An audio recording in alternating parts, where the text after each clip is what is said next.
इस वीडियो में हम क्लास 10th के हिस्ट्री का चैप्टर फर्स्ट यूरोप में राष्ट्रवाद का उदय देखने जा रहे हैं। इस वीडियो में मैं इस पूरे चैप्टर को कवर कराऊंगा। इसके साथ साथ जो PYQ क्वेश्चन है उसको भी हम इसमें देखने वाले हैं, तो वीडियो को शुरू से एंड तक जरूर देखना। जब आप इस वीडियो को कवर कर लोगे तो आपको इससे रिलेटेड कोई क्वेरी नहीं रहेगी और साथ साथ आपको ये भी पता चल जाएगा कि यहाँ पे किस प्रकार के क्वेश्चंस इससे पूछे जाते हैं। तो स्टार्ट करते हैं वीडियो को। देखिए, स्टार्टिंग करते हैं निरंकुशवाद से। निरंकुशवाद का मतलब होता है एक ऐसी सरकार या शासन व्यवस्था जिसकी सत्ता पर किसी प्रकार कोई अंकुश न हो, निरंकुशवाद कहलाता है। अगला है यूटोपिया या कल्पनादर्श। ये एक ऐसा समाज होता है जो वास्तविक नहीं हो सकता। कहने का मतलब ये एक ऐसा समाज की कल्पना की जाती है जहाँ कोई गरीबी ना हो, कोई बेरोजगारी ना हो, किसी प्रकार का भेदभाव ना हो। तो इस प्रकार के समाज को कहते हैं यूटोपिया या कल्पनादर्श। इसके अलावा अगला है राष्ट्रवाद। राष्ट्रवाद का अर्थ होता है एक व्यक्ति का अपने देश के प्रति प्रेम, भावना, समर्पण इत्यादि की जो भावना है इसे कहते हैं राष्ट्रवाद। तो ये है राष्ट्रवाद की डेफिनेशन। तो ये हमने छोटी छोटी 3 डेफिनेशन देखा। अब स्टार्ट करते हैं चैप्टर को। देखिए, चैप्टर स्टार्ट होता है फ्रांसीसी क्रांति और राष्ट्र का विचार। यहाँ से ये चैप्टर स्टार्ट होता है। देखिए, यहाँ से जो क्वेश्चन आता है वो इस प्रकार से आता है कि जो फ्रांसीसी लोग हैं इन्होंने अनेक कदम उठाए जिससे फ्रांसीसी लोगों में सामूहिक अपनेपन की भावना पैदा होती है। ठीक है, बिल्कुल सेम लाइन आती है, बहुत बार ये रिपीट हुआ है, तो इसको ध्यान रखना। देखिए कि हमें इसे पढ़ना है कि आखिर फ्रांसीसी जो क्रांति के में जो लोगों ने हिस्सा लिया था या जो फ्रांस के लोग हैं उन्होंने क्या क्या कदम उठाए जिससे फ्रांसीसी लोगों में सामूहिक अपनेपन की भावना उत्पन्न हुई, ताकि उनको ये महसूस हुआ कि वो एक ही राष्ट्र के लोग हैं। तो इसके लिए देखते हैं इसमें। देखिए, उन्होंने पितृभूमि और नागरिक जैसे विचारों पर बल दिया। ठीक है, इसका कहने का मतलब ये है कि अब जैसे लोगों को ये कहा जाने लगा कि जो उनकी भूमि होगी वो मतलब एक पिता अपने बेटे को हस्तांतरण कर सकेगा।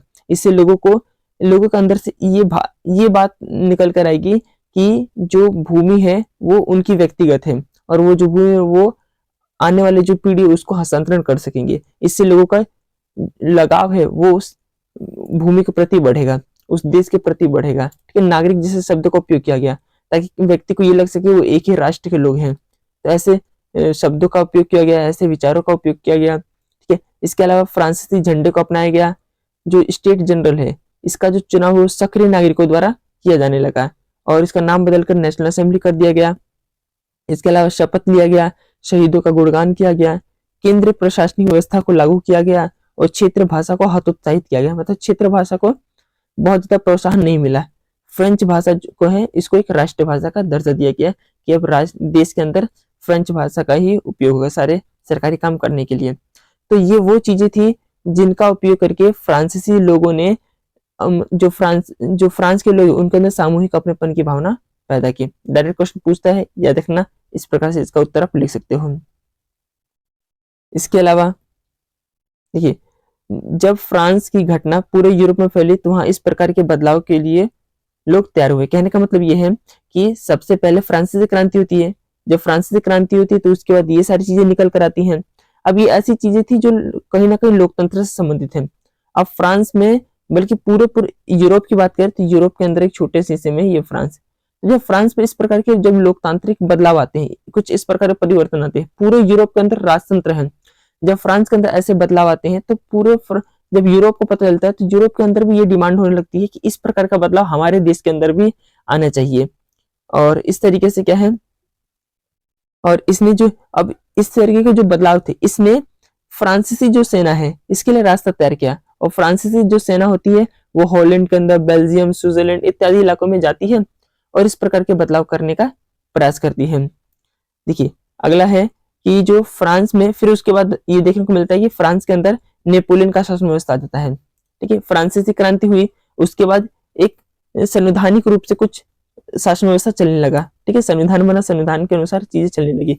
फिर उसके बाद नेपोलियन आ जाता है फ्रांस के ऊपर, और फ्रांस के ऊपर जब नेपोलियन का शासन आ जाता है तो ये क्या करता है, ये राष्ट्र प्रजातंत्र को नष्ट, मतलब कहने का मतलब जब नेपोलियन का जब इस पर शासन आ जाता है तो नेपोलियन ने क्या किया, जो भी क्रांतिकारी बदलाव थे उसको उसने बिल्कुल नहीं हटाया। ठीक है, यहाँ से जो इस प्रकार से क्वेश्चन आता है कि फ्रांस में नेपोलियन की शासन व्यवस्था स्थापित होती है और उसने प्रजातंत्र को नष्ट नहीं किया, परंतु प्रशासनिक क्षेत्र में उसने क्रांतिकारी सिद्धांतों का समावेश किया। डायरेक्ट क्वेश्चन ऐसे पूछता है, कई बार पूछ रखा है, याद रखना इसको। यही से आ जाता है 1804 की नेपोलियन संहिता या 1804 की नागरिक संहिता। ठीक है, कुछ भी पूछ सकता है।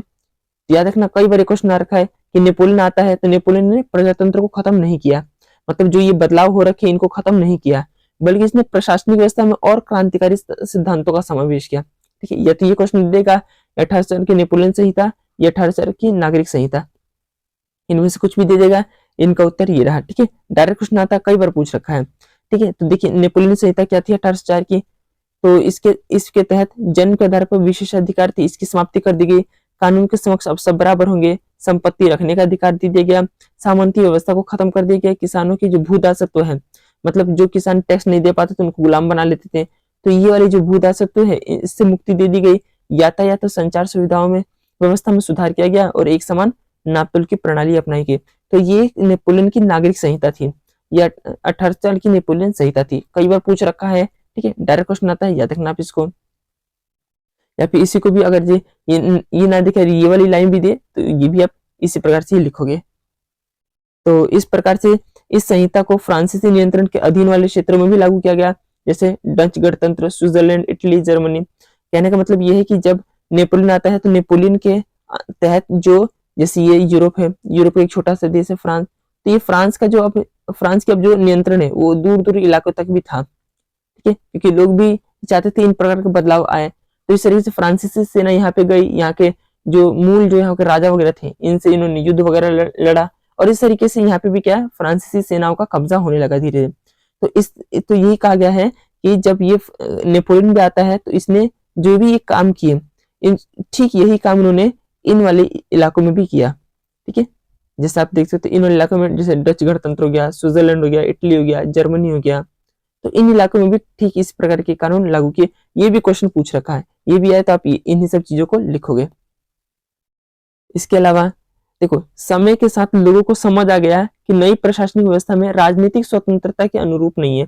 मतलब कहने का ये है कि जब जैसे ये लोगों को एक बात पता चल गई थी कि जैसे ये यूरोप है, ये फ्रांस है, ठीक है, तो लोगों को ये बात पता चल गई थी कि ये सारी चीजें उनको मिल तो रही है। ठीक है, फ्रांसिस सेना गई, लोग बाकी लोगों को ये हिस्सा चीजें मिला, तो इस प्रकार का अधिकार मिला, तो लेकिन इन अधिकारों के अंदर कहीं पे भी राजनीतिक रूप से कोई स्वतंत्रता की बात नहीं कही गई है। इसमें आप देख सकते हो कि कहीं भी ये नहीं कहा गया था यहाँ पे इलेक्शन होगा, यहाँ पे चुनाव होगा, या फिर राजा को किस प्रकार से बदला जा सकता है। ठीक है, लोग राजनीति में किस प्रकार से आ सकते हैं, तो राजनीति व्यवस्था के लिए कोई जगह नहीं थी। बाकी सारी चीजें हैं, आर्थिक समानता है, ठीक है, सामाजिक समानता है, हाँ सारी समानता है, लेकिन इसमें राजनीतिक समानता नहीं है। तो ये बात लोगों को समझ आ गई थी। तो जो नई प्रशासनिक व्यवस्था है इसमें राजनीति के लिए कोई जगह नहीं है, ये राजनीतिक स्वतंत्रता के अनुरूप नहीं है। अब यही रीजन रहता है कि पूरे यूरोप के जिन जिन हिस्सों में फ्रांसीसी सेना गई थी वहां पे इनका विरोध होने लगा, ये हमें उनको क्या चाहिए, राजनीतिक स्वतंत्रता भी चाहिए। तो इस तरीके से इसको याद रखना। अगला है उदारवादी राष्ट्रवाद के क्या मायने थे। जो उदारवादी जो वर्ग है या जो समुदाय है इनके लिए राष्ट्रवाद के क्या मायने थे।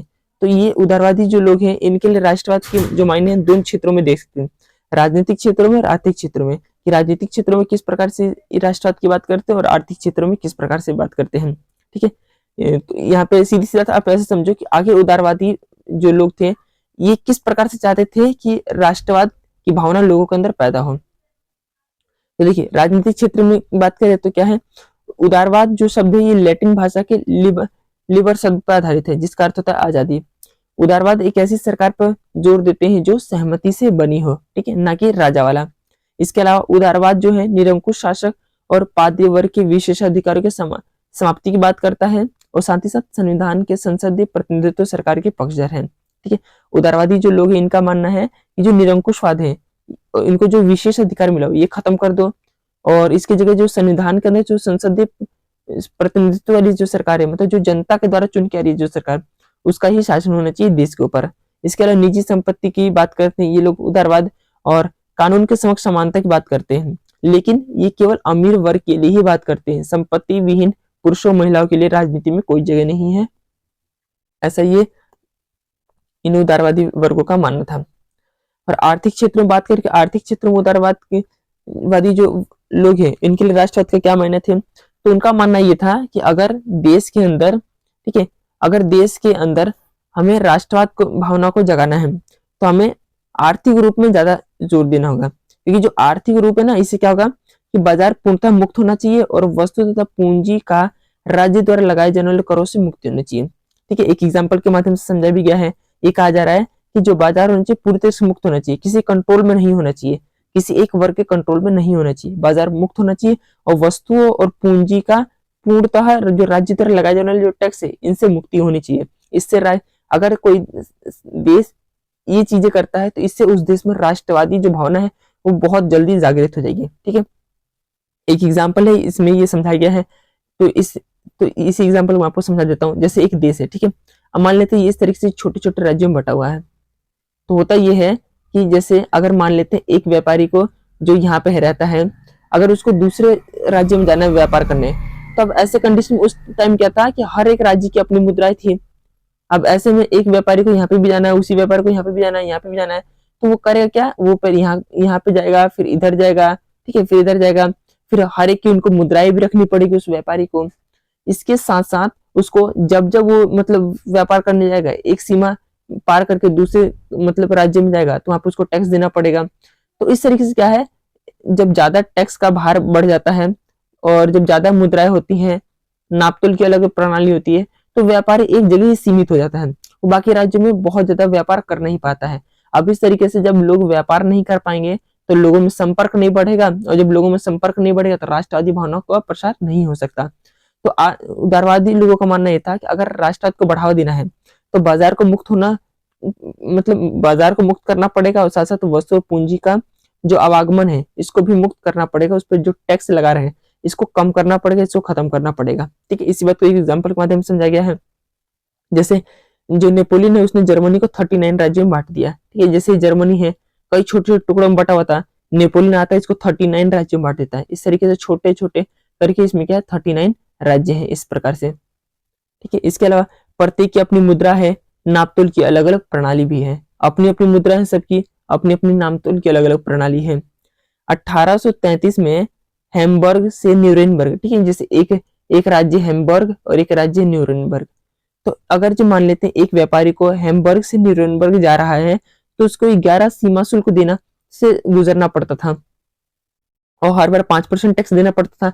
मान लेते एक व्यक्ति यहाँ पे जा रहा है, यहाँ से इस कोने तक जाना है तो उसको 11 राज्यों से गुजरना पड़ता था व्यापार करने में, और इस तरीके से जब जब जाता था तब वो हर एक राज्य में 5% टैक्स देता था, तो 55% टैक्स उसका ऐसे बढ़ गया एक राज्य से दूसरे राज्य तक जाने में।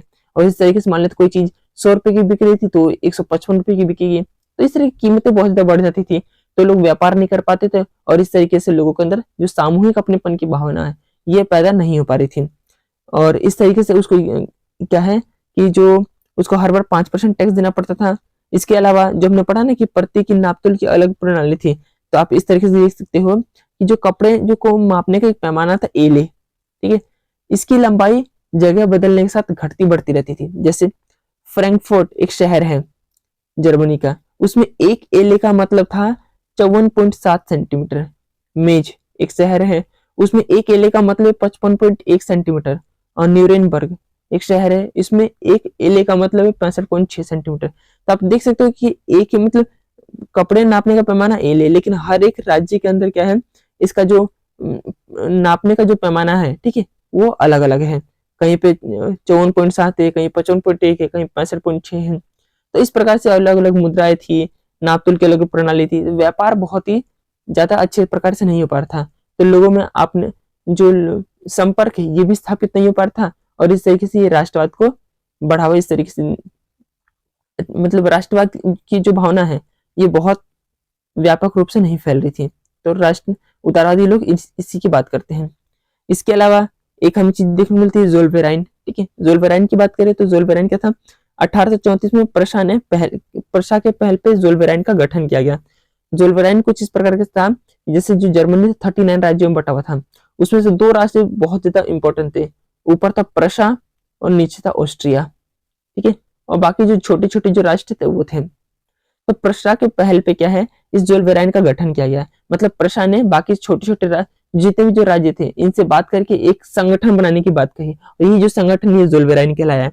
और इस संगठन में जो जो जो राज्य शामिल होगा उसमें ये कहा गया कि वो सीमा शुल्क की समाप्ति करेंगे, मुद्राओं की संख्या को 2 कर देंगे और रेलवे का जाल का विस्तार करेंगे। इससे क्या होगा, इनकी अर्थव्यवस्था फैलेगी, इनकी अर्थव्यवस्था का विकास होगा, आर्थिक रूप से मजबूत होंगे। और जब आर्थिक रूप से मजबूत होंगे तो इस तरीके से जो ये जर्मनी जो 39 राज्यों में बटा हुआ था, इनका एकीकरण हो जाएगा। तो प्रशा के पहल पे जोल्बेराइन का गठन किया गया और इन सब चीजों के लिए बात कहेगी कि जो जोल्बेराइन में शामिल होगा उनको ये सारी चीजें माननी पड़ेगी। और इस तरीके से ये देखने को मिलता है कि जो प्रशा जो जोल्बेराइन बना भी, ये बहुत हद तक सफल भी रहता है। ठीक है, इसके अलावा अगला जो टॉपिक वो है 1815 के बाद एक नया रूढ़िवाद। ठीक है, नया रूढ़िवाद क्यों ये शब्द आया तो अभी देखते हैं। आखिर नया रूढ़िवाद का मतलब क्या है इसमें। देखिए, नेपोलियन की हार के बाद यूरोप पर पुनः रूढ़िवादी शक्ति स्थापित हो गई। ठीक है, मतलब पहले आता है, एक समय था कि फ्रांस पे जो शासन व्यवस्था है वो संविधान के द्वारा चलने लगता है। फिर एक टाइम आता है नेपोलियन आ जाता है, फिर नेपोलियन अपने अनुसार इसमें शासन करता है। और फिर इसके बाद नेपोलियन अपनी सेना का विस्तार करता है। ठीक है, अपनी सीमाओं का विस्तार करता है फ्रांस के। फिर एक टाइम ऐसा आता है कि फिर वापस से युद्ध होने लगता है। युद्ध इस बार के लिए होता है क्योंकि नेपोलियन ने जो काम किया वो लोकतांत्रिक तो था, लेकिन उसमें कोई राजनीति के लिए जगह नहीं था। ठीक है, इसकी सीमाओं का विस्तार तो हो गया था, लेकिन राजनीति के लिए कोई इसमें सीमा नहीं थी। अब ये रीजन रहता है कि अलग अलग क्षेत्रों में जहां जहां फ्रांसीसी सेना गई थी वहां पे विद्रोह होने लगा, क्योंकि राजनीति के लिए कोई जगह नहीं थी, वो राजनीतिक स्वतंत्रता चाहते थे। तो ये देखने को मिलता है कि एक टाइम ऐसा आता है कि जो सारे रूढ़िवादी होते हैं वो एक जगह मिलते हैं, नेपोलियन से युद्ध होता है और नेपोलियन की इसमें हार होती है। ये 1815 के अंदर युद्ध होता है। ठीक है, 1815 में जो युद्ध होता है वो नेपोलियन के बीच और जो जितने रूढ़िवादी जो देश है उनके मध्य युद्ध होता है। तो इस युद्ध में नेपोलियन की हार हो जाती है और रूढ़िवादी शक्तियां पुनः स्थापित हो जाती हैं। और इसके बाद जो जो ये रूढ़िवादी जो लोग हैं ये चाहते थे कि जो पुनः जो पुरानी परंपराएं हैं और जो संस्था है उनको स्थापित करना चाहते थे ये लोग। लेकिन नेपोलियन के परिवर्तन के बाद ये संभव नहीं था। मतलब नेपोलियन ने कुछ ऐसे परिवर्तन कर दिए थे जिससे जनता को वापस उस पहले वाली कंडीशन में ले जाना बहुत मुश्किल था। तो ये बात जो रूढ़िवादी लोग है ये भी समझ चुके थे। तो इसलिए इन्होंने क्या है, अब इन्होंने आधुनिकरण को अपनाना का प्रयास किया। इसी कहते हैं कि एक नया रूढ़िवाद। ठीक है, अब इन्होंने क्या एक आधुनिक आधुनिकरण की तरफ ये लोग बढ़ते हैं। हालांकि जो रूढ़िवादी लोग हैं ये परिवर्तन की का विरोध करते हैं। इनका मानना है कि जिन परंपराओं पे जिन संस्थाओं के माध्यम से शासन व्यवस्था चलती आ रही है उन्हीं परंपराओं और उन्हीं माध्यमों के से ही शासन चलना चाहिए। लेकिन फिर जब नेपोलियन ने जो ये परिवर्तन किया था वो ये समझ चुके थे कि वापस से समाज को उस पुराने वाली कंडीशन में ले जाना इम्पॉसिबल है। तो इसलिए उन्होंने अब आधुनिकरण को अपनाना स्टार्ट किया। अब जो रूढ़िवादी जो वर्ग है इन्होंने आधुनिकरण को अपनाया, तो इन्होंने क्या किया, तो इन्होंने आधुनिक सेना रखना प्रारंभ किया। पहले इनके पास कोई विशेष सेना होती नहीं थी। ठीक है, जो इनके जो प्रजा के लोग हैं, किसान हो गए, मजदूर हो गए, युद्ध लड़ना होता तो इन्हीं को लेके जाते थे। अब वो लोग आधुनिक सेना रख रहे हैं। कुशल नौकरशाह, एक पढ़ा लिखा वर्ग होगा, वो इनको बताएगा कि व्यापार से संबंधित क्या होना चाहिए, व्यापार किस तरीके से करें। ठीक है, देश की जो जीडीपी होगी वो क्या बनेगी, कैसे देश का उत्पादन बढ़ेगा, रोजगार को कैसे, बेरोजगार जो है इसको कैसे खत्म करें। तो इस तरीके एक कुशल नौकरशाह होगा जो शासन व्यवस्था चलाने में मदद करेगा। गतिशील अर्थव्यवस्था होगी, सामंतवाद और भूदासत्व की समाप्ति की बात करते हैं ये लोग। तो इन्होंने जो नया रूढ़िवाद स्थापित हुआ उन्होंने इस तरह के कुछ आधुनिक चीजों को अपनाया। इसलिए कहा जाता है कि एक नया रूढ़िवाद स्थापित होता है 1815 के बाद। अब 1815 में जब युद्ध होता है और जब नेपोलियन हार जाता है और रूढ़िवादी वापस सत्ता में जाते हैं, तो 1815 में एक वियना संधि होती है। बहुत इंपॉर्टेंट है, याद रखना, एक नंबर पूछ लेता है। इस सम्मेलन की जो मेजबानी है ऑस्ट्रिया के जो चांसलर है वो ड्यूक मेटरनिख ने की। ठीक है, और इसका जो उद्देश्य होता है उन सारे बदलाव को समाप्त करना था जो नेपोलियन ने किया था अपने शासन व्यवस्था में। अब 1815 की जो वियना संधि हुई थी वो इसमें ये कुछ परिवर्तन हुए थे। जैसे फ्रांसीसी क्रांति के दौरान हटाए गए बुर्बो वंश को वापस बहाल किया गया फ्रांस के ऊपर। फ्रांस ने उन इलाकों को खो दिया जिन पर उनका कब्जा था। ठीक है, यूरोप है, ये फ्रांस है। तो फ्रांस की सेना दूर दूर इलाकों में भी गई थी। तो फ्रांस की तो यही कहा जा रहा है कि जो फ्रांस उन इलाकों को खो देता जिन पर उनका कब्जा था। इसके अलावा फ्रांस की सीमा पर कई राज्य स्थापित कर दिए गए। फ्रांस की सीमा पर छोटे छोटे राज्यों को स्थापित कर दिया गया। यहाँ पर राज्य का मतलब देश से है। ठीक है, ऐसा इसलिए किया गया ताकि भविष्य में जो फ्रांस से अपनी सीमाओं का विस्तार ना कर पाए। इसके अलावा प्रशा को उसकी पश्चिमी सीमा पर नए इलाके दिए गए। ठीक है, और जो ऑस्ट्रिया था उसको उत्तरी इटली का एक नियंत्रण स्थापित कर दिया गया। मतलब उत्तरी इटली जो है वो ऑस्ट्रिया को सौंप दिया गया। रूस को पोलैंड का एक हिस्सा सौंप दिया गया। तो ये कुछ 1815 के बाद ये कुछ बदलाव किए गए। डायरेक्ट क्वेश्चन पूछता है, याद रखना इसको। ठीक है, अभी हम देखने में भी याद हो रहे हैं कि पीवाईक्यू जो क्वेश्चन है उसमें किस प्रकार का क्वेश्चन पूछ रखा है। अगला जो टॉपिक वो है क्रांतिकारी। देखिए 1815 में सत्ता में नया रूढ़िवाद आने के बाद उदारवादी और जो राष्ट्रवादी लोग वो भूमिगत हो गए। जब नया रूढ़िवाद स्थापित हो गया तो अब जो उदारवादी जो लोग हैं और जो राष्ट्रवादी लोग ये बैन हो गए थे। ठीक है, इन पे पूरी तरह से पाबंदी लगा दी गई थी। और उस समय क्रांतिकारी होने का अर्थ था राजतंत्र का जो व्यवस्था है उसका विरोध करना। ठीक है, जाहिर सी बात है जो रूढ़िवादी वर्ग है वो किसी भी प्रकार की आलोचनाओं का सहन नहीं करेगी, तो इसलिए रूढ़िवादी और जो उदारवादी थे और जो राष्ट्रवादी थे ये भूमिगत हो गए, ये गुप्त हो गए। ठीक है, अब ये प्रत्यक्ष रूप से मतलब जो खुलेआम जो राष्ट्रवादी भावना का प्रसार है ये नहीं कर सकते थे, ये पूरी तरीके से बैन हो गए। जहाँ पे भी ये इन लोगों को मिलते थे, रूढ़िवादी वर्गों को मिलते थे, तो ये लोग इनको जेल में डाल देते थे, फांसी पर चढ़ा देते थे। तो इस तरीके से उस समय क्रांतिकारी होने का मतलब ये था कि राजतंत्र व्यवस्था का विरोध करना। अब उसी में से एक व्यक्ति है जोसेफ मैत्सिनी। ठीक है, इटली का एक क्रांतिकारी व्यक्ति था ये। वो जो जब वो 24 साल का था तब वो क्या था, एक कार्बोनेरिस नामक संगठन का सदस्य बनता है। और 24 साल की उम्र में ही उसने क्या किया, लिगुरिया में क्रांति किया, जिसके कारण उसको क्या है, इस जो कार्बोनारी जो संगठन था उससे उसको बाहर कर दिया जाता है। इसके बाद उसने क्या किया, अपना खुद से दो गुप्त संगठन बनाया, यंग इटली, यंग यूरोप नाम से। और वह इटली का एकीकरण चाहता था, जो जोसेफ मैत्सिनी है इटली का एकीकरण चाहता था। और इसका जो संगठन इतना सफल रहता है कि इसको देखकर जर्मनी के अंदर, फ्रांस, स्विट्जरलैंड, पोलैंड में इत्यादि में इनकी भी शाखा स्थापित होने लगती है और इसी प्रकार का गुप्त संगठन बनने लगता है। गुप्त संगठन का मुख्य उद्देश्य था लोगों के अंदर राष्ट्रवादी भावनाओं का प्रसार करना, और जो रूढ़िवादी जो लोग हैं, ठीक है, जो नया जो रूढ़िवादी स्थापित हुआ सत्ता से, इनको वापस हटाना था। इसके अलावा मेटरनिख जो था, ठीक है, ये मेटरनिख ड्यूक मेटरनिख है जिसने वियना संधि की जो चांसलर था वियना संधि का, ठीक है, वही ये व्यक्ति। तो मेटरनिख ने जोसेफ मैत्सिनी के लिए एक लाइन कही थी कि हमारी समाज व्यवस्था का सबसे खतरनाक दुश्मन। ठीक है, डायरेक्ट क्वेश्चन पूछ रखा है कि जो ये लाइन है ये किसने कही थी, तो ड्यूक मेटरनिख ने कहा था। और किसके लिए कहा था, तो जोसेफ मैत्सिनी के लिए कहा था। ठीक है, ये लाइन याद रखना। अगला है क्रांतियों का युग 1830 से 1848। कहने का मतलब ये है कि इस टाइम पीरियड में जो पूरे यूरोप के अंदर अलग अलग हिस्सों में क्रांति होने लगी, इसलिए कहा गया क्रांतियों का युग। ठीक है, अभी तक हमने इतना पढ़ा है कि 1815 के अंदर क्या होता है, नया रूढ़िवादी स्थापित होता है। इससे जो उदारवादी जो राष्ट्रवादी है ये भूमिगत हो गए। ठीक है, अब जाहिर सी बात अगर उदारवादी आए हैं तो मतलब एक ही पार्टी तो नहीं कह सकते, मतलब एक ही वर्ग का ही इसमें शासन होगा। ठीक है, अब एक ही वर्ग का शासन होगा तो लोगों को उम्मीदें हैं वो शायद वो पूरी ना हो सके। तो यही रीजन रहता है कि 1815 से लेकर, ठीक है, 1830 तक, ठीक है, जो हमें ये देखने को मिलता है 1830 तक, इन 15 साल के अंदर मतलब बड़े स्तर पे जो राष्ट्रवादी जो वर्ग है और जो रूढ़िवादी वर्ग है, इन्होंने गुप्त संगठन बनाकर जनता के अंदर क्या है, ये हौसला जगाया कि जो रूढ़िवादी वर्ग है ये हमारे लिए काम नहीं करेंगे। ठीक है, हमें मतलब एक ऐसी शासन व्यवस्था चाहिए जो जनता के लिए काम करे। तो ये चीजें देखने को मिलती है 1830 से 1848 में। यूरोप के अलग अलग हिस्सों में क्रांति होना स्टार्ट हो जाती है क्योंकि लोगों के अंदर राष्ट्रवादी भावना जागृत होने लगती है। तो देखिए पहले क्रांति होती है फ्रांस के अंदर जुलाई 1830 के अंदर, इसलिए इसे कहते हैं जुलाई क्रांति। इसमें क्या था कि 1815 में फ्रांस में बहाल बुर्बो वंश को उखाड़ फेंका गया, हटा दिया गया। हटाने के पीछे रीजन ये था कि लोगों के पास बेरोजगारी बड़े पैमाने पे थी, महंगाई बढ़ रही थी, टैक्स की जो दरें हैं ये कम नहीं हो रही थी, तो लोग इन सब चीजों से परेशान हो गए थे।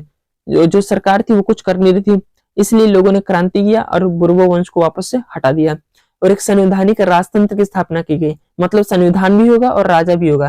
ठीक है, संवैधानिक राजतंत्र की स्थापना की गई और इसका जो अध्यक्ष हुआ वो लुई फिलिप को बनाया गया था। और फिर एक लाइन कही कि जब फ्रांस सीखता है, यहाँ पे छींकता है, जब फ्रांस छींकता है तो बाकी यूरोप को सर्दी जुकाम हो जाता है। अब जो वापस जो ये लाइन है ड्यूक मेटरनिख ने कहा था। ठीक है, हालांकि किसी के लिए नहीं कहा था, ऐसा इसलिए कहा था क्योंकि ड्यूक मेटरनिख ने ऐसा इसलिए कहा था क्योंकि जब फ्रांस में कोई क्रांति होती है तो इससे पूरे यूरोप प्रभावित होता है। ठीक है, जैसे 1789 के अंदर पहली बार फ्रांसीसी क्रांति हुई थी। जब फ्रांसीसी क्रांति हुई थी तो पूरे यूरोप के अंदर भी इसका प्रभाव देखने को मिलता है। ठीक है, जब नेपोलियन आता है तो नेपोलियन ने जो क्रांतिकारी सिद्धांतों का समावेश किया था, नेपोलियन संहिता लागू की थी, तो इससे भी पूरे यूरोप के अंदर इससे यूरोप प्रभावित हुआ था।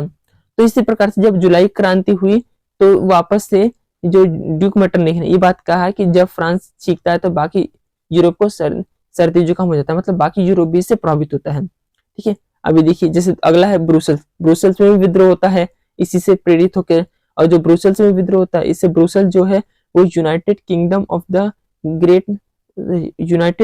ऑफ द नीदरलैंड से अलग हो जाता है। ब्रुसेल्स में जो क्रांति होती है, इसके अलावा यूनान में क्रांति होती है। यूनान में क्रांति जो होती है वो होती है, देखो कि जो यूनान है इस पे 15वीं शताब्दी से ओटोमन साम्राज्य का कब्जा था, और जो यूनान में जो आजादी के लिए जो संघर्ष है वो 1921 से ही आरंभ हो चुका था। लेकिन जब 1830 के अंदर, सॉरी यहाँ पे 1800 आएगा, ठीक है, यहाँ पे 1821 आएगा, 1821 आएगा कि यूनान में जो आजादी के लिए जो संघर्ष 1821 से बड़े पैमाने पे स्टार्ट हो गया था। अब यूनान में क्रांति इसलिए हो रही थी कि जो यूनान है इसके अंदर जो लोग हैं, जो जनता है वो ईसाई वर्ग है, और जिसका जो कब्जा है वो ओटोमन साम्राज्य जो मुस्लिम वर्ग है। तो पूरे पूरे यूरोप की एक सहानुभूति थी यूनान को लेकर कि यूनान जो है आखिर एक ईसाइयों का देश है, और उस पर किस उस पर कोई जो साम्राज्य जो राजा है या फिर जो जिसका जो शासन है वो मुस्लिम वर्ग कैसे हो सकता है। तो इसी को लेकर क्या है, पूरे पूरे यूरोप चाहता था कि जो यूनान हो वो स्वतंत्र हो। इसके लिए पूरे पूरे यूरोप से यूनान को समर्थन भी मिलता रहा टाइम टाइम को लेकर। तो 1921 से ही ये जो चीजें वो स्टार्ट, संघर्ष बड़े पैमाने पर स्टार्ट हो गए। और जब 1830 के अंदर जब ये जुलाई क्रांति हो जाती है, ठीक है, जो ये फ्रांस की जो जुलाई क्रांति हो जाती है, तो इसके बाद यूनान के अंदर क्रांति और ज्यादा भड़क जाती है। और ये रीजन रहता है कि 1832 के अंदर यूनान जो होता है कुस्तुनतुनिया के संधि के साथ एक स्वतंत्र राष्ट्र बन जाता है। और आप देख सकते हो कि इस संघर्ष के लिए कि पश्चिमी जो यूरोप है इसका पूरा समर्थन इसको मिल रहा था, ठीक है, चाहे वो, और मुख्यतः जैसे आर्थिक रूप से जो भी समर्थन चाहिए होता था वो पश्चिमी यूरोप से इनको मिल ही रहा था। 1832 के अंदर कुस्तुनतुनिया संधि होती है, इससे यूनान एक स्वतंत्र राष्ट्र बन जाता है। अगला है रोमानी कल्पना और राष्ट्रीय भावना। ठीक है, यहाँ से इस प्रकार क्वेश्चन आता है कि राष्ट्र का विचार केवल युद्ध और क्षेत्र विस्तार से नहीं हुआ, राष्ट्र के निर्माण में संस्कृति की एक अहम भूमिका रही है। इस प्रकार से क्वेश्चन आता है, ठीक है, तो आप इसको याद रखना। इसके अलावा क्वेश्चन ऐसे भी देता है, कला, काव्य, कहानी, किस्से और संगीत ने राष्ट्रीय भावनाओं को बढ़ाने में एक महत्वपूर्ण योगदान दिया। किस प्रकार से आप कह सकते हो। तो जो रोमानी कल्पना ये बहुत इंपॉर्टेंट, कई बार क्वेश्चन आ रखा है, मैं जो PYQ दिखाऊंगा उसमें आपको देखने को मिलेगा। इस प्रकार यहाँ से क्वेश्चन आ रखा है। यहाँ से अगर जो क्वेश्चन आए यूरोप को लेकर आए, राष्ट्रवाद की भावना को जगाने को लेकर आए, रोमानी कल्पना को लेकर आए, तो आप डायरेक्ट ये क्वेश्चन, ये मैंने आंसर लिख रखा है, आप डायरेक्ट आप लिख सकते हो। ठीक है, ये आपको थोड़ा इसमें रटना पड़ेगा, तो इसको आप याद रखना। ठीक है, अगर आप इसको मतलब याद कर लोगे तो यहाँ से 5 नंबर का क्वेश्चन आता ही आता है चले टॉपिक से। तो देखिए, तो क्या कि जो रोमानी कल्पना है राष्ट्रवाद के बारे में क्या सोचते हैं। यहाँ पे जो रोमानी कल्पना है ना, यहाँ पे कहने का मतलब यहाँ पे लोगों, यहाँ पे उन समुदाय से जो कलाकार हैं, जो चित्रकार हैं, ठीक है, या फिर जो इतिहासकार हैं, जो पुस्तकें वगैरह लिखते हैं। तो रोमानी कल्पना मतलब यहाँ पे विशेषकर एक पढ़े लिखे समाज से है। ठीक है, तो उनके लिए ये राष्ट्रवादी भावना का मतलब क्या है, राष्ट्रवाद का मतलब क्या है, और ये राष्ट्रवाद को कैसे जागृत किया जा सकता है, कैसे बढ़ाया जा सकता है। तो देखिए, जो रोमानी कलाकार हैं और जो कवि हैं, ये तर्क वितर्क और विज्ञान की महिमा मंडन की आलोचना करते हैं। इनको इससे कोई मतलब नहीं है कि आर्थिक राष्ट्र मतलब कि अगर जो हम जो टैक्स है या फिर जो मतलब जो वस्तुओं का जो लेन देन है इसको हम किस प्रकार से कम करें या ज्यादा करें, या फिर हमें क्या क्या रणनीति अपनानी चाहिए, ये इन सब चीजों की मतलब आलोचना करते हैं। इनका मानना है कि इस तरीके से राष्ट्रवाद बहुत इस तरीके का उपयोग करके आप राष्ट्रवाद को जागृत तो कर सकते हो, लेकिन इसके लिए बहुत लंबा टाइम लगेगा। ठीक है, क्योंकि लोगों को इस चीजें समझने में बहुत वक्त लगेगी। उनका मानना था कि इसकी जगह वो भावनाओं, अंतर्दृष्टि, रहस्यवादी भावनाओं पर जोर देते हैं। इन लोगों का मानना यह है कि एक साझा सामूहिक विरासत की अनुभूति, ठीक है, मतलब एक साझा सामूहिक विरासत होनी चाहिए और एक साझा सांस्कृतिक अतीत को राष्ट्र का आधार बनाया जाना चाहिए। रूमानीवाद कहते हैं कि राष्ट्र की जो सच्ची आत्मा है वो लोकगीतों, जन काव्यों, लोक नृत्यों से प्रकट होती है। इसीलिए लोक संस्कृति के इन स्वरूपों को एकत्रित किया जाना चाहिए और स्थानीय बोलियों पर बल दिया जाना चाहिए, स्थानीय लोक साहित्य को एकत्रित करने तो मतलब किया जाना चाहिए। और उनका मानना ये था कि अगर हम स्थानीय लोक साहित्य को एकत्रित करेंगे तो इसका उद्देश्य केवल प्राचीन राष्ट्रीय भावनाओं को वापस लाना ही नहीं बल्कि आधुनिक राष्ट्र को ज्यादा लोगों तक पहुंचाना भी है। ठीक है, तो इस प्रकार से क्या है, ये चीजें देखने को यहाँ पे मिलती हैं। तो अगर क्वेश्चन ये आता है, इससे रिलेटेड कुछ भी क्वेश्चन आता है तो आप ये आंसर लिख सकते हो। ठीक है, इस तरीके से आप एक अच्छा आंसर आप लिख पाओगे। अगला जो है वो है भूख कठिनाई और जन विद्रोह। यहाँ से जो क्वेश्चन आता है 1830 का दशक यूरोप में भारी कठिनाई लेकर आया। ठीक है, यही क्वेश्चन ही आता है यहाँ पे, कई बार ये क्वेश्चन पूछ भी रखा है पीवाईक्यू में, हमें इसमें देखने में भी आ रहे हैं। तो देखिए हम किस तरीके से कह सकते हैं कि जो भूख कठिनाई और जन विद्रोह से ये जो क्वेश्चन आता है कि 1830 का दशक यूरोप में भारी कठिनाई किस तरीके से लेकर आया, तो आप देख सकते हो इस तरीके से कि उस टाइम पीरियड में 1830 के आसपास 1830 के आसपास यूरोप के अंदर जनसंख्या बड़े पैमाने पर वृद्धि हो रही है, बेरोजगारी में बहुत ज्यादा वृद्धि हो रही है, सामंतवादी शुल्क है ये ज्यादा लिया जा रहा है, महंगाई बहुत ज्यादा बढ़ रही है। तो इस तरीके से आर्थिक समस्या बहुत ज्यादा चीजें देखने को मिलती हैं और यही रीजन रहता है कि यूरोप के अंदर अब क्रांति स्टार्ट हो जाता है। हमने पढ़ा ना कि ये क्रांतियों का युग हमने पढ़ा, जैसे ये रहा क्रांतियों का युग। तो क्रांति हुई क्यों थी कि लोगों जनसंख्या बहुत ज्यादा बढ़ रही थी, बेरोजगारी बड़े पैमाने पे थी, महंगाई बढ़ रही थी। ठीक है, सरकार इसके लिए कुछ कर नहीं रही थी। तो इन्हीं सब चीजों को लेकर ये क्रांति होती है। तो यही चीजें हमें इस वाले हमने टॉपिक में पढ़ा है कि जो भूख कठिनाई और जन विद्रोह है 1830 का दशक यूरोप के लिए भारी कठिनाई वगैरह लेकर आई। तो इसके पीछे रीजन ये था कि जनसंख्या वृद्धि हो रही थी, बेरोजगारी थी और सामंतवादी जो शुल्क है ये ज्यादा था, महंगाई बहुत ज्यादा थी। तो यही चीजें हमें देखने को मिलती हैं। और 1848 में महंगाई बेरोजगारी के कारण पेरिस में लोग सड़कों पर उतर आए। ठीक है, 1848 में वापस फ्रांस के अंदर विद्रोह होता है। अब क्या जो लुई फिलिप है, ठीक है, जो 1830 के अंदर सत्ता में आए थे, उनको वापस अब गद्दी छोड़ना पड़ा और वो उनको जो शासन व्यवस्था छोड़कर भागने पर मजबूर होना पड़ा। अब फ्रांस के अंदर नेशनल असेंबली ने खुद को गणतंत्र घोषित किया कि अब जो देश होगा वो किसी राजा के माध्यम से नहीं चलेगा, अब पूर्णतः नेशनल असेंबली के माध्यम से चलेगा। ठीक है, और गणतंत्र का मतलब होता है एक ऐसा देश जहाँ के प्रमुख का चुनाव जनता करे, ये होता है गणतंत्र। तो जो नेशनल असेंबली उसने कहा कि 21 वर्ष से ऊपर के जो पुरुष हैं उनको वोट देने का अधिकार होगा, काम के अधिकार की गारंटी दी गई कि हर व्यक्ति को काम करने की गारंटी दी जाती है। इसके अलावा राष्ट्रीय कारखाने की स्थापना की, फैक्ट्री वगैरह स्थापित की ताकि लोगों को रोजगार मिल सके। तो इस तरीके से जो मेन जो टॉपिक था इस चैप्टर का ये हमने कवर कर लिया है। अगला जो है वो हमें जर्मनी का और इटली का एकीकरण पढ़ना बहुत इंपॉर्टेंट है, डायरेक्ट क्वेश्चन यहाँ से पूछ लेता है। तो इसको भी अब देख लेते हैं हम। देखिए स्टार्ट करते हैं जर्मनी के एकीकरण। तो जर्मनी की बात करें तो जर्मनी में जो मध्य वर्गीय लोग हैं इनके अंदर राष्ट्रवादी भावना काफी व्याप्त थी, बड़े पैमाने पे यहाँ पे देखने को मिलता है। जो मध्य वर्ग है, ठीक है, जो पढ़ा लिखा वर्ग है जर्मनी के अंदर, क्योंकि वो चाहता था कि जर्मनी एक हो। क्योंकि जब नेपोलियन आया था तब नेपोलियन ने जर्मनी को 39 राज्यों में इसको बांट दिया था।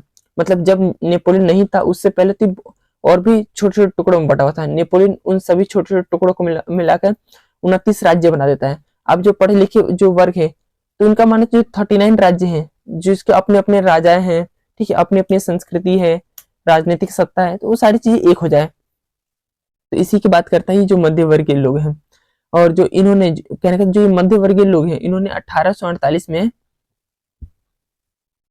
जर्मन महासंघ के विभिन्न इलाकों को जोड़कर निर्वाचित संसद द्वारा राष्ट्रीय राज्य बनाने का प्रयास किया। ठीक है, राष्ट्र राज्य का मतलब होता है एक देश की अपनी बाउंड्री हो, अपना राष्ट्रीय गान हो, झंडा हो, तो ये राष्ट्र राज्य कहलाता है। तो 1848 में प्रयास किया गया था, 1848 में ये प्रयास किया गया था कि जो जर्मनी महासंघ है इसको एक राष्ट्र राज्य का दर्जा मिल जाए।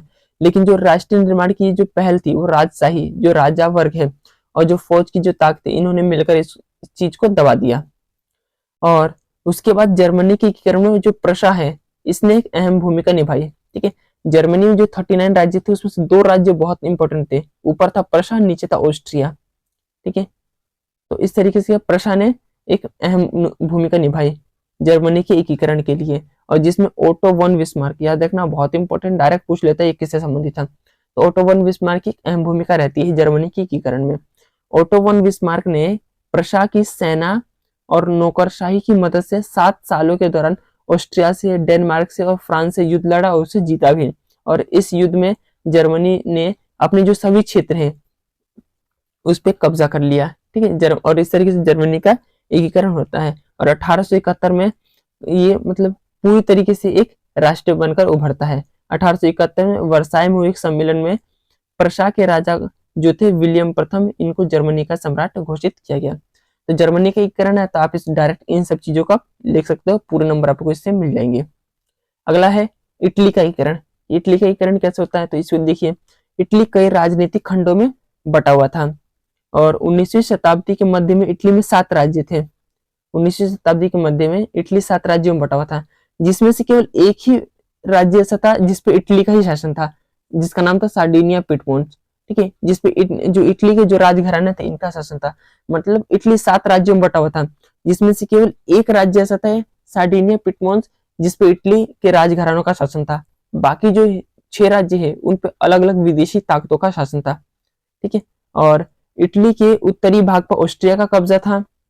ठीक है, ये जो कब्जा होता है वो 1815 में जो वियना संधि हमने पढ़ा था उसमें हमने पढ़ा था कि जो ऑस्ट्रिया है, ऑस्ट्रिया को जो है इटली का उत्तर वाला हिस्सा मिल जाता है। इटली का जो मध्य वाला भाग है, बीच वाला जो हिस्सा, उस पर पॉप का शासन है। पॉप का मतलब जो चर्च वाले जो लोग हैं उनका शासन था और दक्षिणी इटली पर स्पेन का शासन था। तो इस तरीके से इटली को अलग अलग हिस्सों में बांट दिया था उन्होंने। और 1830 के दशक में जो जोसेफ मैत्सनी है वो इटली के एकीकरण की पहल स्टार्ट करता है। ठीक है, इसके अलावा उसने जो जोसेफ मैत्सनी उसने यंग इटली नामक एक गुप्त संगठन बनाया था। ठीक है, और यंग यूरोप नामक गुप्त संगठन बनाया था। 1848 के बाद सार्डिनिया पिटमोन्स के शासक इमैनुअल द्वितीय ने युद्ध के जरिए इटली का एकीकरण करने का प्रयास किया। मतलब 1830 के अंदर जो संगठन बना था जोसेफ मैत्सनी ने बनाया था। ठीक है, जो जोसेफ मैत्सनी ने यंग इटली और यंग यूरोप नामक संगठन बनाया था, ये 1830 से लेकर 1848 तक इन्होंने बहुत सारे क्रांति किए, लेकिन बहुत ज्यादा वो सफल मतलब नहीं हो पाया। तो ऐसे में 1848 में अब जो सार्डिनिया पिटमोन्स के जो शासक है इमैनुअल द्वितीय, अब इन्होंने क्या युद्ध के जरिए इटली का एकीकरण करने का प्रयास किया। और इस एकीकरण में इटली का जो मंत्री है वो काबुर, इसका एक महत्वपूर्ण योगदान रहता है। इसने 1859 में ऑस्ट्रिया को हराया। और जो एक और व्यक्ति जिसका नाम है गैरिबोल्डी। ठीक है, ये सारे व्यक्ति याद रखना, डायरेक्ट पूछ लेता है कि इनका संबंध किस देश से है। ठीक है, एक व्यक्ति गैरिबोल्डी, इसने क्या किया, दक्षिणी इटली और जो 2 सिलेसिया वाले जो राज्य इसमें सफलतापूर्वक विद्रोह किया और स्पेनिश शासन को यहाँ से इनको हरा दिया। ठीक है, यहाँ पे देख सकते हो, यहाँ पे जो काबूर था इसने ऑस्ट्रिया को हरा दिया और इटली को मिलाया। ठीक है, सार्डिनिया पिटमोन्स में। इसके अलावा जो गैरिबोल्डी था इसने दक्षिणी वाला जो इटली है और जो 2 सिलेसिया का राज्य है इसमें विद्रोह किया और यहाँ पे स्पेन का जो शासन था इनको भगाया यहाँ से। और 1861 में जाके इटली जो एकीकृत मतलब एक देश बनता है, एक राष्ट्र बनता है और इसका जो राजा है वो इमैनुअल द्वितीय को घोषित किया जाता है। आप यहाँ पे देख सकते हो, एक मैप मैंने ये लगा रखा है। ठीक है, इसके द्वारा आप जो ये मैप देखोगे यहाँ पे आपको ये सार्डिनिया है और ये पिटमोन्स है। ठीक है, ये दोनों मिलकर बनती है सार्डिनिया पिटमोन्स। तो जो इटली के जो राजघराने थे इन्हीं दोनों पे इनका शासन था बस। अब बाकी जो ये वाला जो इटली बचा है ये यहाँ पे विदेशी ताकतों का कब्जा था। इस पे जो ये वाला ऊपर वाला जो हिस्सा था इस पे ऑस्ट्रिया का कब्जा था, बीच वाले हिस्से पे पोप का था और यहाँ पे जो सिलेसिया दिखोगे यहाँ पे तो इस पे आपको स्पेन का शासन था। तो काबूर ने पहले क्या किया, ऑस्ट्रिया को हराया, इस क्षेत्र को इटली के अंदर मिलाया और जो गैरिबोल्डी है उसने इन 2 सिसिलियन राज्य इसको कब्जे में लिया। ठीक है, और इस तरह से जो पोप का शासन था ये भी खत्म हो जाता है। तो इस तरीके से 1861 तक आते आते जो इटली है ये भी एक देश बन जाता है। डायरेक्ट क्वेश्चन पूछता है इटली का एकीकरण और जर्मनी का एकीकरण, वो मैंने लिखा रखा है इस तरीके से। ठीक है, शॉर्ट पॉइंट करके आप लिख सकते हो, डायरेक्ट पूरे नंबर आपको इससे मिलेंगे। ठीक है, याद रखना, इसको डायरेक्ट पूछ रखा है, कई बार ये क्वेश्चन पूछ रखा है। फिर एक अगला है, यहाँ से भी क्वेश्चन पूछ रखा है, ब्रिटेन की अजीब दास्तान अगला है और लास्ट टॉपिक है। यहाँ से जो क्वेश्चन आता है वो ये आता है कि ब्रिटेन में राष्ट्र राज्य का निर्माण अचानक हुई कोई उथल पुथल या क्रांति का परिणाम नहीं है। ठीक है, ये लंबी चलने वाली प्रक्रिया का नतीजा, कई बार ये क्वेश्चन पूछ रखा है और यही वाला जो लाइन है यही क्वेश्चन दे देता है। ठीक है, तो देखिए हम इसमें भी पढ़ना है कि जो ब्रिटेन का जो निर्माण हुआ है ऐसा नहीं हुआ कि अचानक हुआ है, एक ही लंबी चलने वाली प्रक्रिया, इससे ब्रिटेन का निर्माण हुआ है। तो अभी हम वो देखेंगे वो किस प्रकार की प्रक्रिया थी। तो 18वीं शताब्दी से पहले ब्रिटेन राष्ट्र था ही नहीं, वो कई द्वीपों और निरीह जातियों में बटा हुआ था, मतलब कई सारे छोटे छोटे द्वीपों में बटा हुआ था, और वहां की अपनी अपनी जातियां वगैरह थी। ठीक है, जैसे अंग्रेज जो इंग्लैंड में रहते थे वो उनको अंग्रेज कहते थे। ठीक है, तो अंग्रेज हो गए, वेल्स हो गए, स्कॉट या आयरिश हो गए, इस तरीके से द्वीपों में निरीह जातियों में ये लोग बटे हुए थे। इन सभी की अपनी संस्कृति थी और अपनी अलग अलग राजनीतिक परंपराएं थी। जैसे जैसे आंग्ल राष्ट्र का मतलब होता है इंग्लैंड, जैसे से जो इंग्लैंड था इसकी धन दौलत बढ़ती गई। ठीक है, जैसे हमने पढ़ा, देखो जो इंग्लैंड था ये अलग एक द्वीप था, वेल्स अलग द्वीप था, स्कॉट या जो आयरिश है ये अलग द्वीप था।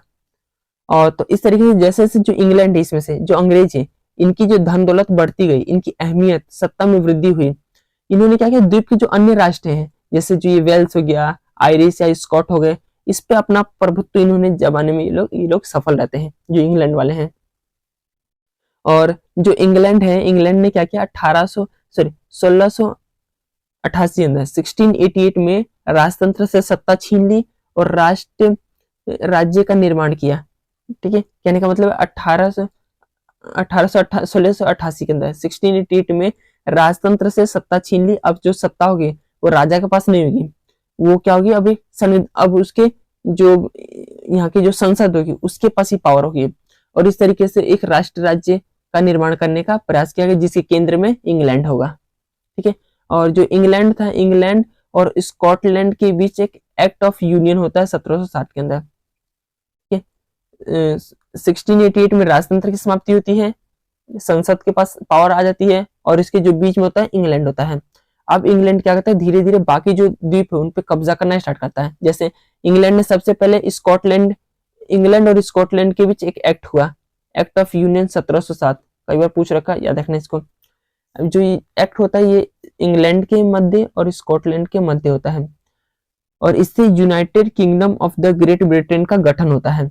इस प्रकार जो इंग्लैंड है उसने स्कॉटलैंड पर प्रभुत्व जमा लिया। ठीक है, ऐसा नहीं कि स्कॉटलैंड अपनी मर्जी से आया था, इंग्लैंड ने जबरदस्ती इससे ये एक्ट जो है वो उस पर साइन कराया, और इसके द्वारा ब्रिटेन का गठन होता है।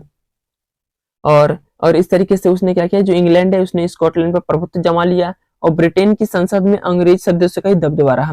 मतलब ब्रिटेन, अब इंग्लैंड और स्कॉटलैंड मिलकर ब्रिटेन का गठन तो करवा लिए, लेकिन इसके जो संसद है उसमें केवल जो इंग्लैंड के जो लोग हैं, ठीक है, जो अंग्रेज है, इन्हीं का ही इनका दबदबा रहा है। स्कॉटलैंड को बहुत ज्यादा इसमें चीजें देखने को मिलती नहीं है।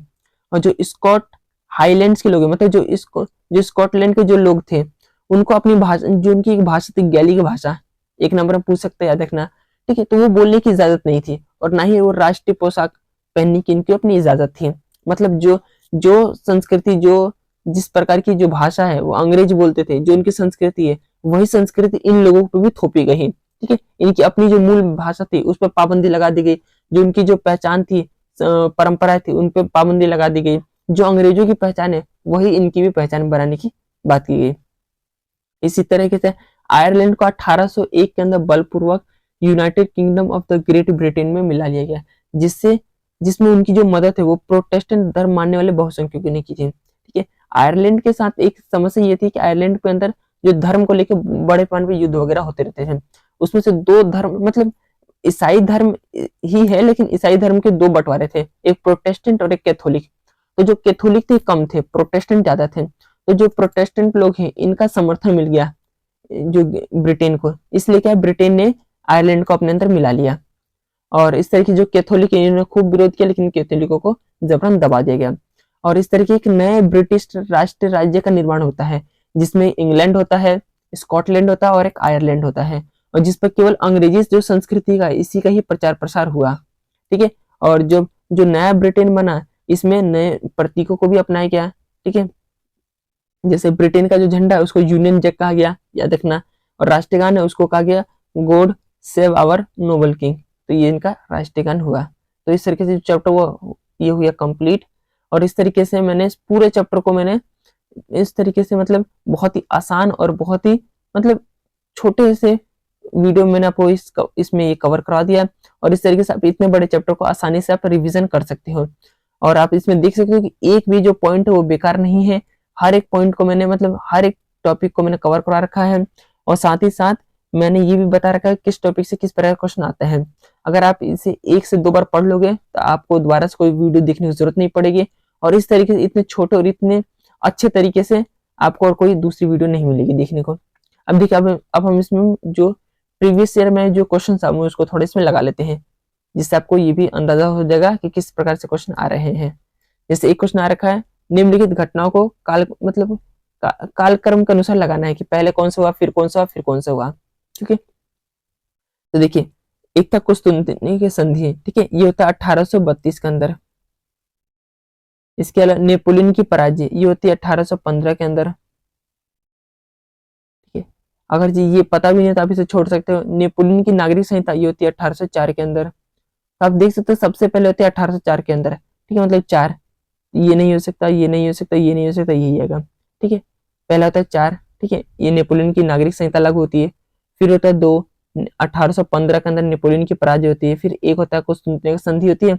और जो फिर होता है लास्ट के अंदर जो हैब्सबर्ग जो शासक थे, इन्होंने हंगरी के लोगों को ज्यादा स्वायत्ता प्रदान की। तो इसका जो आंसर होगा वो होगा ऑप्शन डी। इसके अलावा अगला है, इटली की एकीकरण की प्रक्रिया का वर्णन करें, जो मैंने लिखा था डायरेक्ट आप इसमें लिख सकते हो। अगला है, यूरोप में राष्ट्रीय आंदोलन उसको उस पे क्या हमें यूनानी स्वतंत्रता संग्राम के प्रभाव का वर्णन करना है। ठीक है, हमें ये देखना है कि जो यूरोप के अंदर जो राष्ट्रवादी भावना है, इसका मतलब एक योगदान रहता है यूनानी स्वतंत्रता संग्राम। तो इसमें यूनानी स्वतंत्रता संग्राम का हम लिखना है कि कहने का मतलब यह है कि जो यूनान के अंदर जो स्वतंत्रता संग्राम हुई थी, ये यूनान का ही केवल स्वतंत्रता संग्राम नहीं था, बल्कि पूरा पूरा पश्चिमी यूरोप चाहता था कि जो यूनान है वो एक स्वतंत्र देश बन जाए। ऐसा इसलिए था क्योंकि यूनान जो था एक ईसाइयों का देश था और इस पे जो कब्जा था वो ओटोमन साम्राज्य, जो मुस्लिम जो साम्राज्य का शासन था। तो पूरे पूरे यूरोप को ये लगता था कि ये जो कि किस प्रकार से जो ये ओटोमन साम्राज्य है, ये यूनान को भी क्या है एक मुस्लिम बहुल साम्राज्य में तब्दील कर देगा, यहाँ पे धर्म परिवर्तन करवा के। तो इस तरीके से पूरा पूरा यूरोप वो यही चाहता था कि जो यूनान हो वो एक स्वतंत्र राष्ट्र बन जाए, ओटोमन साम्राज्य से वो मतलब जो उसका जो कब्जा है वो वहां से खत्म हो जाए और इस तरीके से यूनान में एक स्वतंत्र राष्ट्र बन जाए। इसके अलावा ये भी माना जाता है कि जो यूनान है, यूनान के अंदर क्या है, यूरोप की जो महत्वपूर्ण महत्वपूर्ण जो संस्कृति है, जो सभ्यता वो पनपी है। तो उनको लगता था कि कहीं उनकी परंपराएं या फिर उनकी जो सभ्यता है वो खत्म ना हो जाए। उनको बचाने के लिए पूरे यूरोप से यूनान को समर्थन मिलता रहता था। तो यूरोप में राष्ट्रवादी आंदोलन है, इस प्रकार से यूनान के स्वतंत्रता संग्राम में इसका एक प्रभाव रहता है। अगला है, निम्नलिखित में से किस देश में जूसेफ ये गैरीवोल्डी का संबंध किससे था, तो इटली से था। अभी हमने पढ़ा था। इसके अलावा अगला जो है एक और आ गया, देखिए इसको भी हमें कालक्रम अनुसार लगाना है। कुस्तुनतनिया की संधि, इटली का एकीकरण, नेपोलियन की हार और जर्मनी का एकीकरण। देखिए इसमें देखोगे तो नेपोलियन की हार हमने सबसे पहले पढ़ा 1815 के अंदर, 1832 में ये होता है।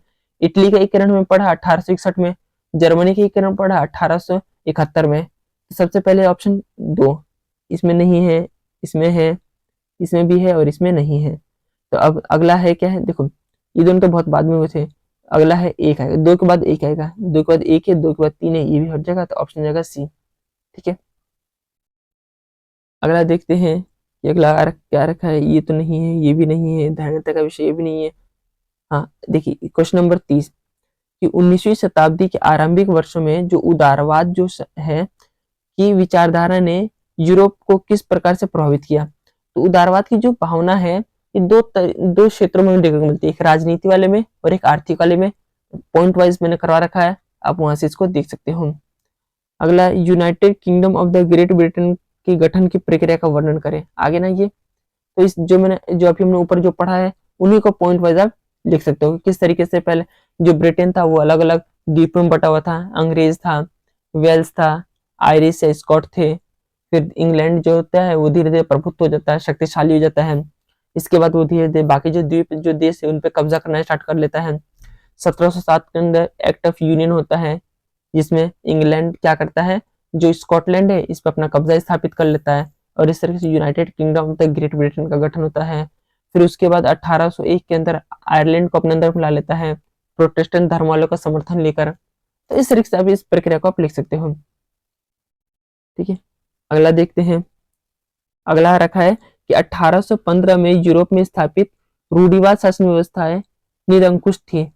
कोई दो तर्क देकर बताओ या किस तरीके से जो 1815 में जो नया रूढ़िवाद आता है एक निरंकुश शासन व्यवस्था थी। निरंकुश शासन व्यवस्था इसलिए थी क्योंकि इन्होंने क्या है जो प्रेस पे पाबंदी थी इसको लगा रखा था। मतलब जो भी अब किताबें वगैरह छपेंगी, न्यूज़पेपर वगैरह छपेंगी, वो बिना सरकार से पूछे नहीं छपेंगी। इसके अलावा जो राष्ट्रवादी जो लोग थे इनको पूरी तरीके से जो राष्ट्रवादी लोग थे इनको पूरी तरीके से बैन कर दिया गया था, प्रतिबंधित कर दिया गया था कि कोई किसी प्रकार की राष्ट्रवादी भावनाएं देश के अंदर नहीं चलेंगी। तो इस प्रकार से कहा जा सकता है कि ये व्यवस्थाएं निरंकुश थी। इसके अलावा यहाँ पे इलेक्शन से रिलेटेड कुछ नहीं था, जनता के अधिकार को लेकर कोई बात नहीं थी। तो ये कहा जा सकता है इस प्रकार से निरंकुश व्यवस्था थी। इस प्रकार से भी क्वेश्चन आते हैं कि अभी हमें ए और बी दे रखा है और हमें बताना है कौन सा इसमें से ऑप्शन ठीक है। देखिए इसमें हमें करना क्या होता है, इसको पढ़ना होता है और चेक करना होता है क्या ये ठीक है नहीं ये लाइन। फिर हमें ये पढ़ना होता है क्या ये लाइन ठीक है नहीं है, और फिर हमें ये तुलना करना होता है कि जो दूसरी लाइन है ये इसके मतलब इसकी व्याख्या करता है नहीं करता। ठीक है, मतलब जो ये हो रहा है क्या इसी कारण हो रहा है, ये हमें तीन चीजें इसमें देखनी पड़ती है। तो पहला पढ़ते हैं, इंग्लैंड और स्कॉटलैंड के बीच एक्ट ऑफ यूनियन 1707 में United Kingdom of the great Britain का गठन हुआ था। अभी हमने पढ़ा था, ये लाइन बिल्कुल ठीक है। दूसरा है कि इंग्लैंड जो है स्कॉटलैंड पर अपना प्रभुत्व जमाना चाहता था, ये बात बिल्कुल ठीक है। तो दोनों जो लाइनें हैं बिल्कुल ठीक है। ठीक है, तो ऑप्शन आप छांट सकते हो किस तरीके से। देखो इसमें लिखा हुआ है कि ए गलत है, ये तो ऐसे ही गलत हो जाएगा। इसमें कह रहा है आर गलत है, तो ये तो ऐसे ही गलत हो जाएगा। ए और आर दोनों सही है, ए और आर दोनों सही है। ठीक है, अब या तो ए होगा या तो बी होगा। आर ए की व्याख्या करता है, आर ए की व्याख्या नहीं करता है। अब हमें देखना है कि जो आर है क्या इसकी व्याख्या करता है नहीं करता। तो जो ये एक्ट ऑफ यूनियन जो था इसमें ये था कि इसके द्वारा इंग्लैंड ने क्या किया, मतलब इसके बीच ग्रेट ब्रिटेन का गठन हो गया, और इसी के यही रीजन रहता है कि इंग्लैंड जो है स्कॉटलैंड पर अपना कब्जा जमा लेता है, और ये बात यही कह रहा है। तो इस तरीके से जो आर है वो ए की सही व्याख्या करता है, ए होगा इसका ऑप्शन, बी हो जाएगा इसका गलत। तो इसका ऑप्शन होगा, इसका आंसर होगा वो होगा ऑप्शन ए। ठीक है, अगला है वापस से कालक्रम। कई क्वेश्चन आ रखे हैं, मैंने कुछ ही क्वेश्चन लेकर कई क्वेश्चन इसमें इस प्रकार से आ रखे हैं। देखो वापस इसमें आ गया कुस्तुनतुनिया संधि, ठीक है, बाल्कन संघर्ष, नेपोलियन की नागरिक संहिता। तो इस तरीके से आपको एक दो भी पता है ना, तो आप इस आंसर को कर दोगे। आप इस प्रकार के जो आंसर है उसको कर सकते हो। जैसे नेपोलियन संहिता सबसे पहले हुई थी, तो ऑप्शन 4 से स्टार्ट होगा। 4 इसमें है, इसमें नहीं है, इसमें है और इसमें नहीं है। और इस तरीके से आप 2 पे आगे, अब आपको ना भी पता हो आगे आप तुक्का लगा सकते हो, 50-50 होगी ना। तो अगला है नेपोलियन संहिता। ठीक है, तो ये तो वो नेपोलियन संहिता 4 आएगा, तो 4 हमने देख लिया। दूसरा है कुस्तुनतुनिया संधि, 4 के बाद 1 होगा, 4 के बाद 1 है, इसमें 2 है, ये गलत हो जाएगा। ठीक है, ऑप्शन नंबर सी इसका हो जाएगा करेक्ट आंसर। अगला देखते हैं, और ये क्या है, ये अलग अलग ईयर में पूछे गए क्वेश्चन पेपर हैं। अब देख सकते हो किस प्रकार से यहाँ क्वेश्चन आ रहे हैं। वापस इसमें आगे देखो, जर्मनी के एकीकरण डायरेक्ट क्वेश्चन आता है, इटली का एकीकरण डायरेक्ट क्वेश्चन आता है। मैंने पॉइंट वाइज लिखा रखा है, आप उनको याद कर लेना, और इस प्रकार से आपको चीजें देखने को मिलेंगी। एक और क्वेश्चन आ गया कि जो प्रशा की पहल पर एक शुल्क संघ जोल्वेराइन को स्थापित किया गया, बिल्कुल ठीक है। एक एकीकृत आर्थिक क्षेत्र के सृजन की बात की, जहां वस्तु, लोगों और पूंजी का मतलब आवागमन बाधा रहित हो सके, कि किसी प्रकार की बाधा ना हो। देखो ये भी ठीक है, ये भी ठीक है। ठीक है, तो ये तो आंसर गलत हो जाएगा और ये भी आंसर गलत हो जाएगा। और हम देखिए तो जो ये आर है ये इसकी व्याख्या करता भी है, तो इस तरीके से ऑप्शन नंबर ए इसका करेक्ट आंसर हो जाएगा।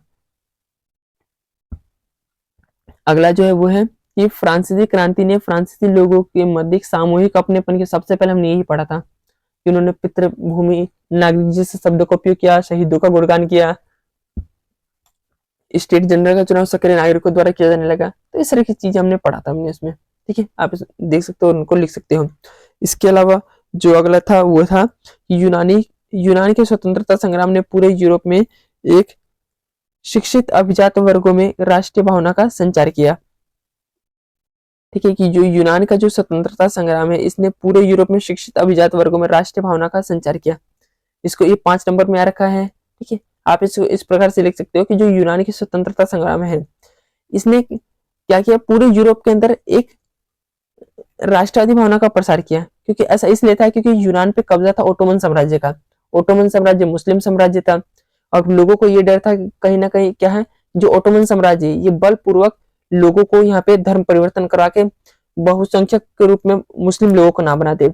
इसके साथ साथ जो यूनान था ये यूरोप की जो महत्वपूर्ण जो सभ्यताएं थी उनका पालन करता था। ठीक है, मतलब यहाँ यहीं पे यूनान के अंदर ही उन सभ्यताओं को देखने को मिलता है। तो पूरे यूरोप का ये मानना था कि कहीं ऐसा ना हो कि जो यूरोप की जो सभ्यता है, इसकी जो संस्कृति है वो खराब हो जाए, ठीक है, या फिर वो दूषित हो जाए या फिर वो बेकार हो जाए और या फिर उसको कहीं खत्म ना कर दिया जाए। तो इन सब चीजों को लेकर जो अभिजात वर्ग था उनके अंदर ये चिंता का विषय था और ये रीजन रहता है कि पूरे यूरोप से यूनान को वो समर्थन मिलता है कि आप यहाँ पे क्रांति करो और हम क्या है, हम आपका साथ देंगे। यही रीजन रहता है कि 1832 के अंदर यूनान एक स्वतंत्र राष्ट्र बन जाते हैं। अगला वापस से एक कालक्रम के अनुसार बताना है कि पहले सबसे पहले देखें तो फ्रांसीसी क्रांति हुई थी, तो ऑप्शन ए ही होना चाहिए। ये 2 से स्टार्ट, ये गलत हो जाएगा, ये 2 से स्टार्ट, ये गलत हो जाएगा।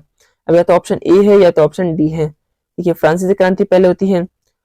इटली के एकीकरण तो हमने बाद में देख, ये होता है 1861 के अंदर। वियना संधि होती है 1815 के अंदर। नेपोलियन का इटली पर हमला, तो ये भी बाद में ही होता है। ठीक है, तो देखिए पहले होगा ऑप्शन ए ही है। अब या तो 3 होगा या तो 2 होगा। देखो 3, नेपोलियन का इटली पर हमला या इटली का एकीकरण तो बहुत बाद में देखने को मिलता है, तो एक के बाद 2 आएगा। एक के बाद ऑप्शन नंबर ए ही ठीक होगा, ये हो जाएगा ऑप्शन गलत। तो इस तरीके से आप ऑप्शन को छाट सकते हो कि कौन सा ऑप्शन ठीक है। अगर आपने ढंग से इस चैप्टर को पढ़ लिया तो आपको डेट याद हो गई होंगी। इसके अलावा अगला है कि फ्रांसीसी क्रांति से जो राजनीतिक और संवैधानिक बदलाव हुए उनसे उनमें प्रभुसत्व राजतंत्र से मिलकर फ्रांसीसी नागरिकों के समूह में हस्तांतरित हो गई। कथन की व्याख्या करें, एक और पढ़ लेते इस क्वेश्चन को। देखिए क्या क्वेश्चन कहना क्या चाहता है, जो फ्रांसीसी क्रांति से जो राजनीतिक और संवैधानिक बदलाव हुए उनसे प्रभुत्व राजतंत्र से मिलकर फ्रांसीसी नागरिकों में समूहों में हस्तांतरण हो गए। ठीक है, जो हमने जो पहला वाला जो स्टार्टिंग किया था ना, सामूहिक अपनेपन की भावना किस प्रकार से पैदा होती है लोगों में, तो ठीक यही क्वेश्चन पूछ रहा है, बस हल्का सा कॉम्प्लिकेटेड बना दिया इस क्वेश्चन को। ठीक है, सिर्फ लैंग्वेज को चेंज करके। तो जो यहाँ पे जो सामूहिक अपनेपन की भावना वो वाली इसमें बात लिखनी है, किस तरीके से जो फ्रांसीसी जो क्रांति हुई थी और वहाँ पे जो फ्रांसीसी क्रांतिकारियों ने कौन कौन से कदम उठाए थे, तो उसको इसमें लिखना है, जिसमें पितृभूमि, नागरिक, शहीदों का गुणगान, स्टेट जनरल का चुनाव, ठीक है, केंद्र प्रशासनिक व्यवस्था, ये सारी चीज आती है, वो इसमें लिखना है। अगला है 19वीं सदी में आर्थिक क्षेत्रों में, हमें आर्थिक क्षेत्र बताना है। उदारवाद हमने 2 पढ़ा था, उदारवाद के लिए जो राष्ट्रवादी जो मायने थे हमने आर्थिक क्षेत्रों में पढ़ा था और एक राजनीतिक क्षेत्रों में पढ़ा था। राजनीतिक वाला नहीं, हमें आर्थिक वाले क्षेत्रों की व्याख्या करनी है। तो आर्थिक क्षेत्रों में ये बात करते हैं, मुक्त बाजारों की बात करते हैं, उदारवाद बिल्कुल करते हैं, और वस्तु तथा पूंजी के आवागमन पर राज्य द्वारा लगाए गए नियंत्रण को समाप्त करने की बात करते हैं। इस कथन की व्याख्या करनी है, तो इस कथन के बारे में बताना है। तो आप उसका एग्जाम्पल लिख सकते हो कि जो ये उदारवाद लोग हैं, ठीक है, इनका मानना ये था कि जो बाजार होना चाहिए मुक्त होना चाहिए, वस्तु और पूंजियों का आवागमन बिल्कुल स्वतंत्र होना चाहिए, इस पर कंट्रोल नहीं होना चाहिए, क्योंकि अगर ऐसा होगा तो लोगों के बीच संपर्क बढ़ेगा और जो ये संपर्क है यही लोगों के अंदर राष्ट्रवादी भावना को जागृत करेगी। जितना ज्यादा लोग संपर्क स्थापित होंगे तब वैसे लोगों को ये एहसास होगा कि हम एक ही राष्ट्र के लोग हैं, हमारी संस्कृति एक ही, भाषा एक है, परंपरा एक है, और हमें किस तरीके से जो विदेशी शक्ति है उन्होंने हमें गुलाम बना लिया है। और इस तरीके से लोगों के अंदर राष्ट्रवादी भावना का जो प्रसार है बहुत जल्दी से और बहुत तेज किया जा सकता है। तो इन सब चीजों का आप इसमें लिख सकते हो। अगला है, देखिए अगला है नेपोलियन की संहिता के से संबंधित तथ्यों पर हमें विचार करना है कि कौन कौन सी नेपोलियन की संहिता में थी। जन्म पर आधारित विशेषाधिकार को समाप्त, ये तो बिल्कुल थी। कानून के समक्ष समानता, ये भी थी। संपत्ति के अधिकार को सुरक्षित, ये भी था। किसानों पर जागीरदारी शुल्क लगाना, नहीं, ये नहीं था। तो 1 2 3 होगा इसका आंसर, 1 2 3 यही होगा इसका option number A right answer होगा। ठीक है, ऑप्शन नंबर ए, क्योंकि किसानों पर जागीरदारी शुल्क समाप्त कर दी गई थी, यहाँ पे लिखा है शुल्क लगाया गया, तो इस तरीके से ऑप्शन 4 नहीं होगा, 1 2 3 इसका सही आंसर होगा। अगला है वापस कालक्रम के अनुसार लगाना है। वियना संधि, नेपोलियन युद्ध की राजनीति, ठीक है, विक्टर एमानुएल द्वितीय, ये तो बहुत बाद में देखने को मिलता है। प्रशा विलियम, ये भी बहुत बाद में देखने को मिलता है। ठीक है, देखो जर्मनी का एकीकरण होता है 1871 में और इटली का एकीकरण होता है 1861 में। तो ये तो बहुत बाद में होता है। वियना संधि पहले होती है या फिर नेपोलियन युद्ध की शुरुआत? तो पहले होती है नेपोलियन युद्ध की शुरुआत। ठीक है, क्योंकि जब युद्ध होता है उसी के बाद ही ये वियना संधि होती है। वियना संधि 1815 में होती है। तो पहले युद्ध होता है फिर वियना संधि, दो आएगा फिर एक आएगा। ये तीन से स्टार्ट, एक से स्टार्ट है, ये दो से चार आएगा, दो के बाद एक आएगा, ऑप्शन नंबर सी। और ये हो जाएगा, इसका आंसर हो जाएगा ऑप्शन नंबर सी। इसके अलावा अगला है कि नेपोलियन की संहिता 1860 के प्रमुख प्रावधानों की व्याख्या करनी है। ठीक है, आप इसको लिख सकते हो। और इस तरीके से हमने ये देख लिया कि किस तरीके से पिछले 3 सालों में जो पेपर में आए हुए जो क्वेश्चन है उसको मैंने इसमें कवर करवा दिया है। इस तरीके से मैंने इस चैप्टर को पूरा कवर करवा दिया है, जिसमें जो हमने जो PYQ क्वेश्चन है इसको भी हमने देख लिया है। और इस तरीके से अगर आपने वीडियो को पूरा देख लिया होगा तो इससे रिलेटेड आपको मन में कोई भी क्वेरी बचेगी नहीं। और इस तरीके से हमने पूरा जो चैप्टर है उसको हमने कवर कर लिया है। विद हमने जो प्रीवियस ईयर जो क्वेश्चन है हमने इसको भी लगा लिया है। अगर वीडियो पसंद है तो इसको लाइक कर देना और चैनल को सब्सक्राइब कर लेना। इसके अलावा जो मैंने जो सारे बाकी जो इकोनॉमिक है उसको मैंने कवर करा दिया है, प्लस PYQ को साथ इसमें कवर करा रखा है। जो पॉलिटी है उसको मैंने कवर करा दिया है। और जो हिस्ट्री का जो सेकंड जो चैप्टर है भारत में राष्ट्र, उसको भी मैंने कवर करवा दिया है। तो इस तरीके से आप कम टाइम में इससे ज्यादा रिविजन कर पाओगे। और इस वीडियो के साथ साथ आपका चैप्टर तो कवर हो गई होगा, साथ में आपको PYQ भी देखने को मिलेगा किस तरीके से चीजें यहाँ पे आ रही हैं। और इस तरीके से आप कम टाइम में ज्यादा रिविजन कर पाओगे।